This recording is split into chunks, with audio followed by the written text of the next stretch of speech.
Welcome to the deep dive. Today we're diving into those shocking allegations against Sean Diddy Combs. We've got some excerpts here from a panel discussion on Uncensored.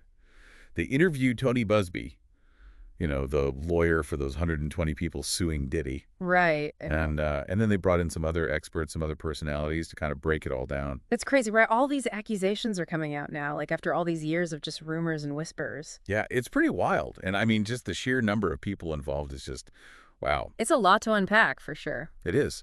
So I guess our goal here is to try and untangle this whole story. Like what could all this mean for Diddy legally? And what does it say about, the hip hop world as a whole? Honestly, how do we even begin to wrap our heads around something this serious? Yeah, no, that's a good question. I think a good place to start is with what really grabbed everyone's attention. Busby revealed that 25 of his clients were actually minors when the alleged offenses happened. Oh, wow. Okay, so like actually underage. Yeah. He even said the youngest was only 9 years old at the time. 9 years old. That's just, I don't even have words. If this is all true, we're talking about a pattern of behavior that's been going on for like decades. Decades, yeah. Busby described a pretty specific way that Diddy would allegedly operate, luring people to events, often, aspiring entertainers or young people at parties. Okay. And he'd allegedly drug their drinks with this substance called liquid G and then, take advantage of them. Okay, hold on, hold on. What exactly is liquid G? I mean, we need to unpack that a little Yeah, bit. so liquid G, essentially it's GHB. It's a really powerful central nervous system depressant, can cause memory loss, confusion, even unconsciousness. It's often called a date rape drug. A date rape drug. Oh, wow. Yeah, because it basically incapacitates victims and makes them vulnerable to assault. So if these victims were actually drugged with this liquid G, they might not even remember what happened clearly, let alone, be able to consent. Right. Exactly. Which makes this whole case even more complicated and disturbing. And let's not forget, we're talking about 120 people making these allegations, all with, similar stories, alleging a similar pattern. I mean, that can't just be a coincidence, right? Right. It makes you wonder, how could this go on for so long? Were people aware of this and just, like, look the other way? Well, that's where things get even more intense. Busby announced he's actually going to name other big names in these lawsuits, people who were allegedly at these events and potentially involved in these activities. Wait, so he's saying there were others complicit in this. Wow. Yeah. And it starts to paint a very troubling picture of, power dynamics in the whole entertainment industry. Like, who knew what and when, who enabled this alleged behavior, if anyone, and why has there been this culture of silence surrounding these powerful figures? Right. I'm on the edge of my seat waiting for those names to come out. And here's another detail that kind of surprised me. About half of the alleged victims are men, including minors. Yeah, that's a really important point because it challenges so many of those, common assumptions we have about sexual assault. We often think of this as something that only affects women, but, these allegations suggest something much broader is happening here. Yeah, for sure. It also brings up a whole other conversation about Diddy's sexuality, which has been a topic of speculation for years. Right. And it's crucial to approach this conversation with sensitivity. But, the fact that many of the alleged victims are men does raise questions about Diddy's, sexual preferences and how that might factor into these allegations. Absolutely. One of the legal experts on the panel, Andrew Tracy, he's a former federal prosecutor, he said he believes there's a mountain of evidence against Diddy. He even went so far as to say that he thinks Diddy could be facing, a lot of jail time. No, it's really important to remember that these are still just allegations, and Diddy is innocent until proven guilty in a court of law. We have to keep that in mind. Absolutely, absolutely. But when you hear mountain of evidence, it definitely makes you think, well, what exactly do they have? Right.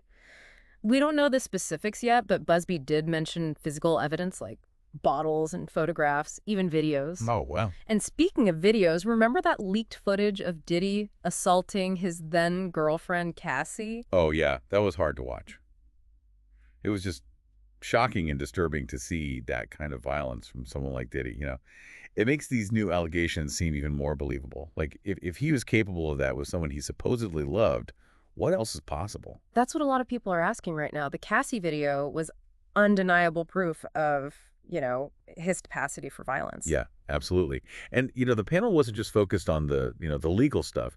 They also brought in people from the hip hop world to give us more context. One of those voices was Choke. No joke. He's a hip-hop documentarian who claims he actually had a personal encounter with Diddy. Oh, wow. I didn't hear about this. Yeah. Choke, no joke said Diddy, made advances toward him, even though he's straight. Hmm. That's interesting. It kind of adds to that growing speculation about Diddy's sexuality, doesn't it? It does. It does. And Choke, no joke, gave some really fascinating insights into the culture of the hip-hop world. Yeah. What did he say? He talked about, like, the pressure to conform, the prevalence of drugs and alcohol, the whole, like, hypermasculinity thing, Yeah. all factors that could contribute to an environment where abuse might thrive. Yeah, that makes sense. It's definitely a culture that often glorifies those things. Oh, and get this. He even said he believes Diddy will be indicted for the murders of Tupac and Biggie. Whoa, whoa, whoa. Hold on. Now that's a whole other story. I mean, we've Yeah. all heard the conspiracy theories about Tupac and Biggie, and Diddy's name has come up before. But let's be clear. There's no concrete evidence to support these claims, right? It's all speculation at this point. Right, right. We can't Yeah. get too caught up in the speculation. Exactly. We got to stay focused on the facts, especially when we're dealing with such serious allegations. Of course. Of course. But it's still a pretty intense claim. And it highlights just how deep this whole situation runs and how many unanswered questions there are. For sure. And it shows how important it is to be, critical of the information we consume and consider different perspectives. Yeah, definitely. Speaking of different perspectives, we haven't actually heard from Diddy himself yet. What does he have to say about all of this? Well, Diddy hasn't released a statement, but his mother, Janice Smalls Combs, she spoke through her lawyer. Okay. And what did she say? Well, basically, she said that her son is being lynched and that all of these accusations are lies. Wow. That's a powerful statement. It really shows the emotional stakes for Diddy's family. She's suggesting that he's a victim of some kind of smear campaign and that he's being unfairly targeted. But there are 120 people accusing him of serious crimes, and their stories deserve to be heard too. Absolutely. We need to maintain a balanced perspective here and not let any one narrative dominate the conversation. It's complex. Yeah. Yeah, this whole situation is just so complex. There are so many layers, so many potential consequences, and we've only just begun to scratch the surface. Indeed, this is far from over. And things are likely to get even more intense as more information comes to light, especially when those names Busby mentioned start coming out. Uh-oh. Yeah. Yeah, it's going to be interesting to see what Diddy's legal team does next. I mean, they've already tried to get him released on bail 3 times, offered a whopping $50 million. Wait, $50 million? Yeah. And the judge still said no. Yeah, 3 times, which tells you the judge is taking these charges very, very seriously. They clearly see Diddy as a potential flight risk. Yeah, I mean, that makes sense. Offering bail means they're willing to put up that money to guarantee he shows up for court. Gotcha, gotcha. So if he, skipped town, they'd lose that 50 mil. Exactly. But the judge isn't convinced, which makes you wonder what kind of evidence the prosecution has. It must be pretty compelling if they're keeping Diddy behind bars despite, such a massive bail offer. Right, right. I mean, with all his money and connections, you'd think he'd at least try to disappear if he knew this was coming, Yeah, you would think so. Maybe he's overly confident in his lawyers. Or maybe he just didn't, grasp how serious this really is. Yeah, it could be. Either way, he's definitely in a tough spot. Yeah. But going back to that whole hip-hop culture conversation, No Joke didn't hold back when he was talking about, the dark side of the industry. He didn't. He really didn't. Described a lot of pressure to conform, rampant drug use, the objectification of women. He even claimed that he had to deal with unwanted advances, implying he had to choose between, compromising his sexuality and his career. Wow. That's a serious accusation. It really highlights that potential for abuse of power in the entertainment industry, especially for, people from marginalized communities who are just trying to make it. It's so true. And it's this kind of behavior gets, brushed under the rug way too often, just dismissed as part of the culture. But it's never okay, no matter what industry you're in. Absolutely. We need to call out these harmful norms and, hold people accountable, especially those in positions of power. 100%. To be fair, the panel did say that there's a difference between, bad behavior and actual criminal acts. Right. Not everything that's morally questionable is, illegal. That's an important distinction. It is. But they also pointed out that, the sheer number of accusations against Diddy and the consistency of this alleged pattern are just hard to ignore. Yeah, definitely. If these allegations are true, it points to a systemic problem, not just, a few isolated incidents. For sure, for sure. And it makes you wonder, who else was aware of this alleged behavior? And what role did they play? right. And that's where things get really interesting. Busby's promise to name names, I mean, that has the potential to turn the hip-hop world upside down. Could expose a whole network of complicity and silence. I am honestly waiting with bated breath for those names to drop. It feels like we're just seeing the tip of the iceberg here. Oh, yeah, for sure. This case could have massive repercussions. I mean, we might even see a reckoning within the entire music industry, similar to, what happened in Hollywood with the whole #MeToo movement. Yeah, I could see that happening. It could force a lot of uncomfortable conversations about power and exploitation and how, marginalized groups are often silenced. Exactly. Hopefully it leads to a, safer, more equitable environment for everyone in the industry. Yeah, that's the goal, right. But for now, we're left with more questions than answers. Yeah, that's true. One thing that really struck me from the panel discussion was this whole idea of complicity. The idea that, people knew about this alleged behavior, but they chose to look the other way or even, enabled it. Mm-hmm. That's a crucial point. Makes us all confront our own roles. Like, are we willing to hold our idols accountable even when it's uncomfortable? Are we, part of the problem, even if unintentionally? Yeah. It's a tough question to ask ourselves. And honestly, I don't have all the answers. But this deep dive has definitely opened my eyes to the gravity of the situation and those wider implications. Yeah, same here. And I think it's vital that we keep these questions in mind as this story unfolds. Yeah, it really is. It's a lot to think about. So where does this whole situation leave us?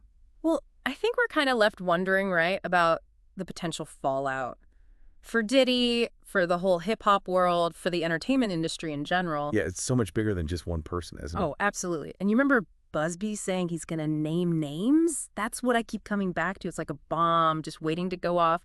Who else was involved, allegedly? What do they know? How high up does this thing go? It's almost like a domino effect.